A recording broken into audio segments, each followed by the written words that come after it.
নমস্কার বন্ধুরা, আজ শনিবার নিরামিষ রান্না তো হবেই। নিয়েছি সয়াবিন, ডাঁটা নিয়েছি, পটল নিয়েছি, কুমড়ো নিয়েছি, রাঙা আলু নিয়েছি, আলু নিয়েছি আর একটা কাঁচকলা নিয়েছি, আদা গ্রেট করা, 4টে কাঁচা লঙ্কা নিয়েছি আর জিরে আর মৌরি নিয়েছি, গুঁড়ো করে ভেজে গুঁড়ো করে নেব। আর কটা মটর ডাল এক্সট্রা, মৌরি আর জিরেটা ভেজে গুঁড়ো করে নেব। এতে তেল দিয়ে দিচ্ছি, আলু আর পটলটা ভেজে নিচ্ছি। পটল আলুটা ভাজা হয়ে গেছে, তুলে নিচ্ছি। সয়াবিনগুলো ভেজে নিচ্ছি। সয়াবিনগুলো ভাজা হয়ে গেছে, তুলে নিচ্ছি।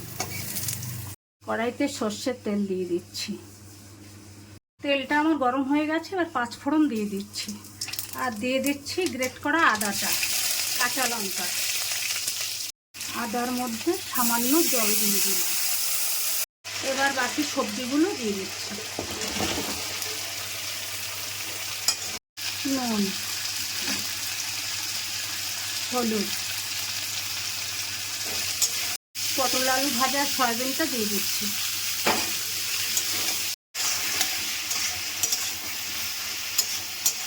সবজিগুলো আমার ভাজা ভাজা হয়ে এসছে, এবার মটর ডাল সিদ্ধটা দিয়ে দিচ্ছি। অল্প চিনি দিয়ে দিই, জল দিচ্ছি। এবার ঢাকা দিয়ে দিচ্ছি, কিছুক্ষণ হতে দেবো। এবার জিরে আর মৌরি ভাজা গুঁড়োটা দিয়ে দিচ্ছি, নামিয়ে নেব। শনিবার দিনে আপনারা এইভাবে নিরামিষ রান্না করে খাবেন, ভালো লাগবে।